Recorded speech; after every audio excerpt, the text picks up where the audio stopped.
Okay, it's just a quick video today. Going to move into an area which is basically just going to be exposing scams. Scam assassin, yeah. Leave. So, Facebook, for example, I've uncovered a lot of scams on there. It really does, it beggars belief how useless Facebook are and YouTube actually solving or getting on top of fraud on their platforms, especially since all of the complaints I've made, and that's not very easy to do that either. They make it difficult to do. They make sure there's no teams to answer anything. There's no way you can actually email anyone. It's like a completely unmanned service. I wouldn't be even surprised if it was fucking bots that are doing things automatically. But anyway, even when you have a smorgasbord of information of the scams that have been committed, for example, the Phil from Trade Genius, not Phil, the other guy, I think Bob runs it. I mean, it's not a lot of money. It's $1,300 bucks. But you know, if you multiply, a lot of people out there need that money. I mean, I don't give a shit, but there's people out there that's a lot of money too. You know what I mean? And if this piece of shit is ripping them off, and they're not doing anything about it, why are we all supporting these websites that make money off us for nothing? I mean, they don't.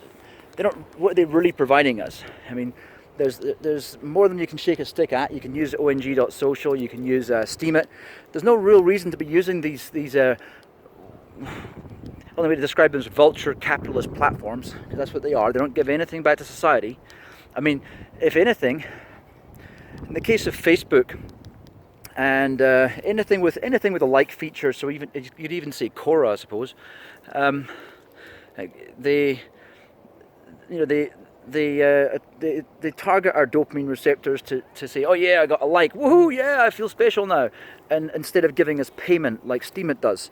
And this is why, you know, a lot of talk is about the internet of value, which is going to happen in the future, which is probably around about, you know, good timing really, because with the continual depletion of jobs because of you know, mechanization, which I've been, you know, partly responsible for my whole career, because I've, you know, implemented systems that have put thousands of people out of work.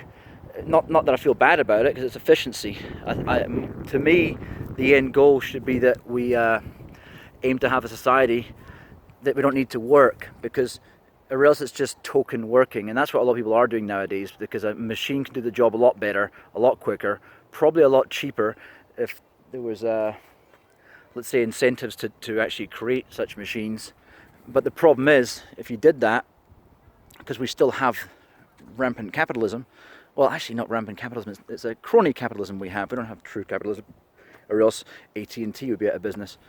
So, because they wouldn't be able to compete, because they're a big clunky shit company, as are many others.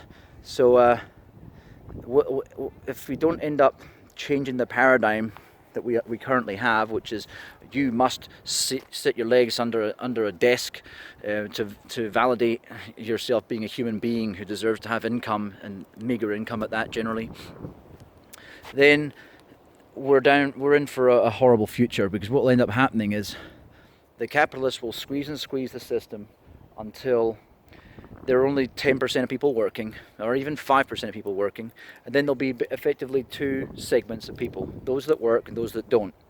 And then whenever you have that separation, which is what's happening right now with the wealth divide, so you don't have these bridging classes being the working class, you have lower and super wealthy, right?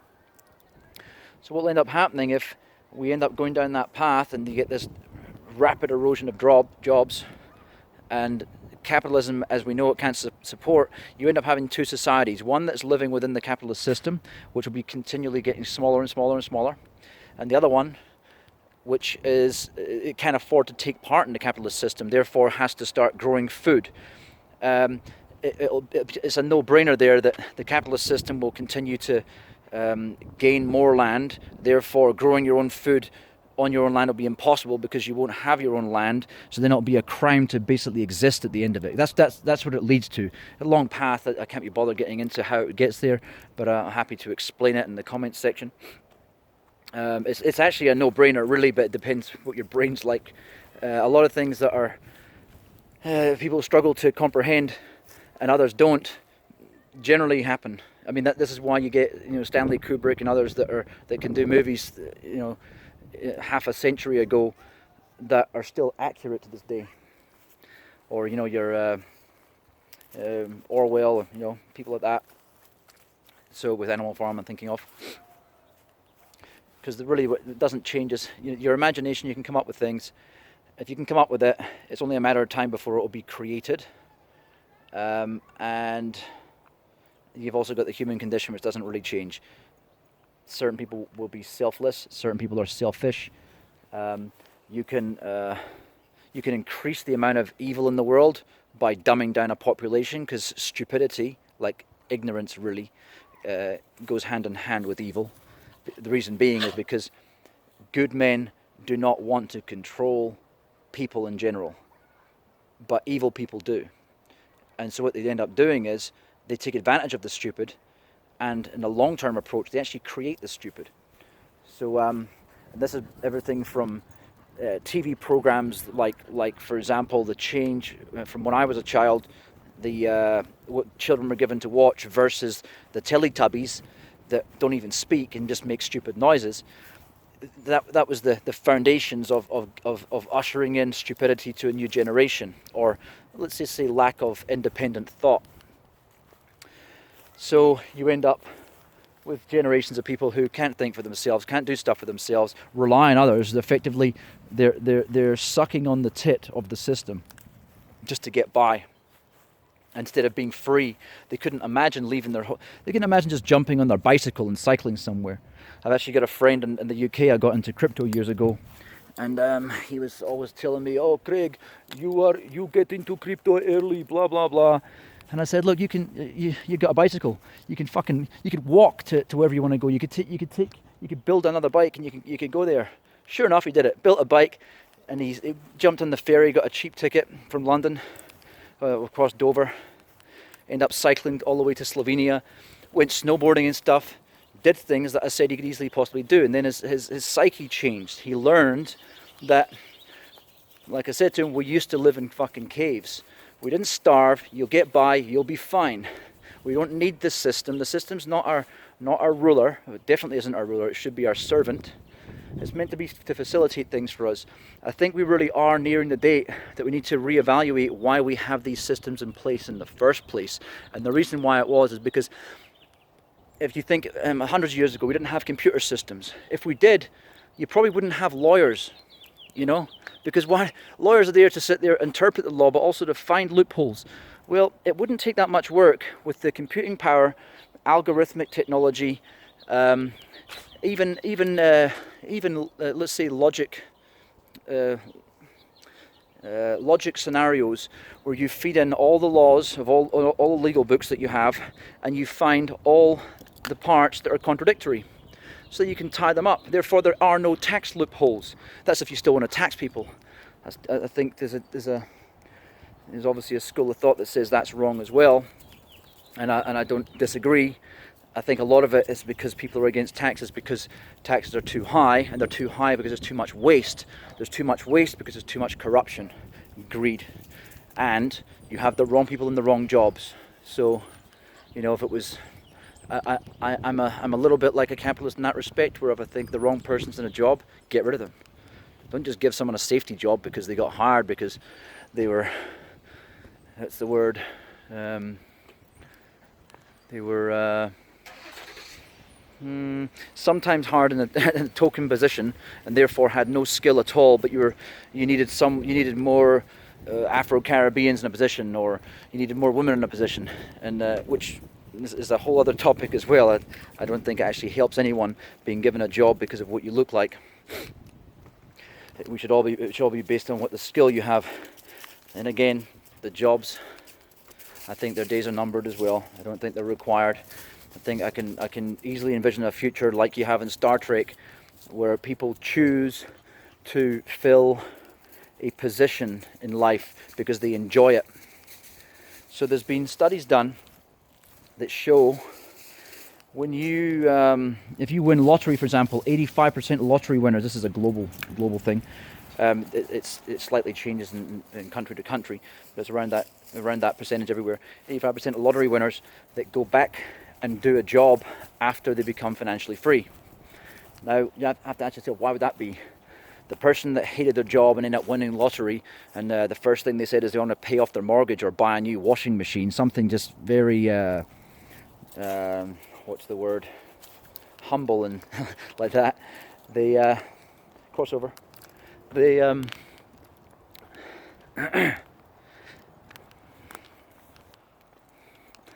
they finally learn how much money they actually have, and when they do, they might have a few years of living the high life and hanging around on yachts and partying hard out, snorting a lot of cocaine and shit like that, whatever it might be. And then they'll realize there's more important things in life, like kind of I did, and start contributing to, I don't know, mankind or even the environment, wildlife, whatever it might be. When I say mankind, it's like the Cryptoversity site is to stop people getting scammed. It doesn't exist to make money. It is literally to make sure that we help usher in a new financial paradigm so that people don't get burned, they don't lose their life savings, because right now you can be sure that Google, Facebook, all the big players out there, probably maybe not so much Twitter, they seem to be more on the ball, but most of the players out there in the market at the moment, they don't give a shit if people get ripped off. As a matter of fact, they facilitate it, as I've already said in a couple of articles already on the Facebook site and a few other places, and on LinkedIn actually. So they have these adverts because they know that they will benefit from the money from the fraudsters, because the fraudsters pay for the adverts, they happily put those adverts up there, and now look at Google, we're getting rid of these adverts for crypto. It's a token gesture statement, and that is a pun, but it's nothing more than that. If they really want to stop scammers, they can stop it easily. You think about the programming capability that they have within the Google. By the way, the worst interview process, it lasted 10 months I went through with Google. At the end of it, they wanted to offer shit money, so I told them to fuck off. But they're definitely money grabbing scumbags. They even changed their company mission statement a few years ago. So I wrote an article on LinkedIn around about the time of the Scottish independence referendum, which they also helped to corrupt. Then they helped to corrupt your independence, your elections out here, just by manipulating search suggestions. Now, why would they do that for a political party? Well, Hillary Clinton had a lot of money, so did the GOP. I'm not talking about Trump now, who the GOP definitely didn't want in there. I'm talking about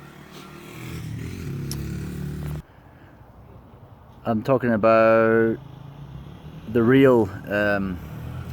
Fuck's sakes. Right, take 3. I'm talking about the. Oh, fuck off! This guy's coming back again. All he's doing is going around in circles. What a knob. Alright, I think he's finished now. Alright, so I'm talking about the real GOP, the one like the Bush family dynasty, and the DNC side is the Clinton family dynasty that we're all meant to just accept. Oh, look, our queen's in there, and I don't give a fuck. People talk about Trump in a bad way, and maybe he is a bit of a gimp. He is not as bad as what we would have had. I mean, I noticed even on the left-hand side, we've got the TTIP. And all over New Zealand and Australia had all these not riots, but sometimes actually it went into riots. But you had people protesting it. You had the TTIP on one side, you had the TPP, the Trans-Pacific Partnership Agreement. He squashed them in his first few fucking months, and no one bats an eyelid on it. I think before you sit there and argue about things, just because I point these things out to lefties, and I point stuff out to the right wingers as well. I'm a centrist, right? A radical centrist, and I just think that people who are left or right are both imbalanced, and they need a fucking wake up call, and they need to stop being like, they need to stop looking for information that affirms their current delusions. Instead, look for actual information. Some of it you might not be happy with. It's what finding information's about. Look for the truth. Don't look for shit that compounds your delusion. So anyway, what I think there in the money situation with those two parties, they could have paid Google, but what's far more likely, and even in the case of Starbucks and all the other ones that didn't pay their tax bills all across Europe, is that it's probably part of their tax break, right? Google 1.5 billion, I think it was, they owed. All right, we'll just do those adverts for us, and give us good search results, and we'll be fine about that. Next thing you know, they'd put anyone else in jail for the same percentage of tax evasion. Never mind the fact that it was a massive volume of money. Same as Amazon and same as Apple, didn't pay fucking shit, paid hardly anything. And I just think this sort of stuff has to be solved. So big businesses, I think, maybe need to start being charged for resource-based taxes. There's a lot of good ideas around this stuff, but something has to change, because the simple fact is capitalism cannot sustain the way it is unless we actually purposely hold back our technological advances. And there's a simple reason for that. Robots can do, even now, everything that we can do, even surgery. It's just the money it takes to put things in place. So if you get, I did project management, technical project management, infrastructure, that kind of thing for a lot of my life. So I know for a fact it wouldn't take that much work it would take a lot of work to program, to do everything, for example, like resource scheduling and matrix management. But most of what I did could have been done by a fairly complex computer program, but not complex and difficult when you take how many jobs it could have replaced, and how much money that could have saved and done things better. Because there's a lot of people in my industry who were shit at what they did. Generally, it's because they were what we call a paper project manager, meaning that everything they did was like reporting. Yeah, we've done nothing this month. We've got nowhere. Nothing's been delivered. Oh, thanks for reporting that you've done fuck all. And I was more like a delivery, hands-on technical project manager, one who gets stuff done. Doesn't mean I get paid more for it. So a lot of waste in the world like that. And what I can see is when mankind is kind of free to do what he wants. I don't mean living wage. I don't like the socialist aspects of congratulating someone for having heaps of children. Oh, congratulations, you're fertile. You've got 15 kids. It's fucking sick. Unless we get to other planets, and there's a driving force for us to actually populate other places, and the human version of bunny rabbits are required, then fine. But even then it wouldn't be good, because all we're going to do is populate planets full of people who can't necessarily look after themselves. If we're expecting that those people are not self-determined but are being funded by a state, I don't like that idea at all, because then it becomes a state of devolution, a devolvement, human devolvement.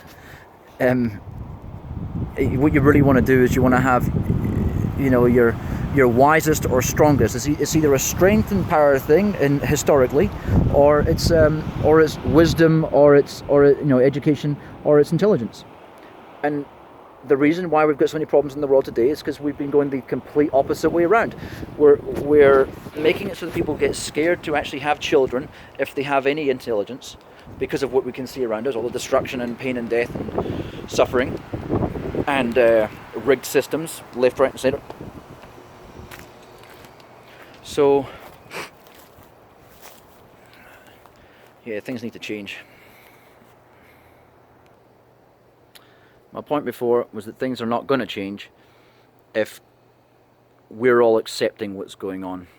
Your Facebooks and Googles and Twitters of the world are not going to change their model if it makes them money.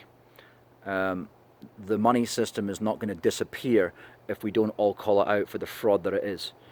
And this is where what's required here is really a little bit of solidarity for everyone to actually take a bit of responsibility as the stewards of this planet, because that's what we are, as the most intelligent being in the planet. We should be the keepers, caretakers, stewards of the planet, and right now we're doing a fucking shit job, because we're allowing people who are not even smart people. They're actually they're just cunning, sneaky fuckers, and they've got nothing to offer generally, but they're greedy. And then the thing is, to be greedy, you have to be if you have to be greedy and selfish, you have to be short-sighted and stupid in the first place, because with intelligence comes the realization that we have everything we need already. We don't need to go cap in hand to a company and say, "Oh, please, sir, can you please give me whatever the fuck it is, a job?" Or we don't have to go to the government and "Oh, can you give me back some of the taxes that you've stolen from me over the last few years?" That's no point, really. We need some radical change. I'm going to start doing a few more videos on a lot of these scam companies. The most recent one actually was on on Facebook. I think I was just mentioning at the start of the video, and that was basically a lot of, I think it's Nigerian and Pakistani scammers. Mostly these sites are like, one is called Bitcoin, I think it was Bitcoin Ireland, Bitcoin Israel. They're actually launching a few more, so a few more pop up. The thing is, my group never pops up in the suggested things. They'll probably have algorithms that say, oh, he swore here, or he's telling the truth. It's probably more likely in Facebook because they love spreading fake news and actually stemming the flow of real news from coming through and then calling it fake news. You know, it's like, you know, the pot calling the kettle black situation that we saw during the elections over here. You know, even though RT News is just shockingly bad, not as bad as Fox and CNN, of course. I mean, they're just fucking abysmal. But, you know, they don't tell the truth on there. The RT shows like Max Kaiser and Lee Camp and people like that, and Chris Hedges, who used to work for the New York Times as a Pulitzer Prize winner. You've also got Ed Schultz as well. I mean, he used to work for CNBC, who fired him because he told the truth. He refused to lie for them, and that's it. Nah, you're gone. So, you know, these people have credibility. They're not lying. They don't have to work for a network that says you can't say what you want. So to say, oh, it's Russian propaganda, it's fucking bullshit. It's a cop-out. It's trying to use the old dog whistle politics thing where you say, oh, commie, Russian, you know. It shouldn't work anymore. Even the younger generation are becoming wise to this sort of shit. That's why they don't get cut out with scams. Not the millennials, the ones, I think the Generation X, is it? The younger ones. So they're becoming wise to things that our generation wasn't. You know, like little psychological tricks they play to get you to buy stuff, to get you to click on things, you know. They're wiser to it than previous generations are because they've grown up in that information age. We're moving on to the, you know, from the internet of information onto the internet of value, as many people mention. And this is why sites like Steemit and ONG and DTube will become so important, because these fucking scumbags that stop you from earning what the revenues that you're creating by your time in front of the screen, well, they're going to get severely disrupted soon, and I can't wait. And it can't, as I said before, it can't come anytime sooner with the erosion of jobs.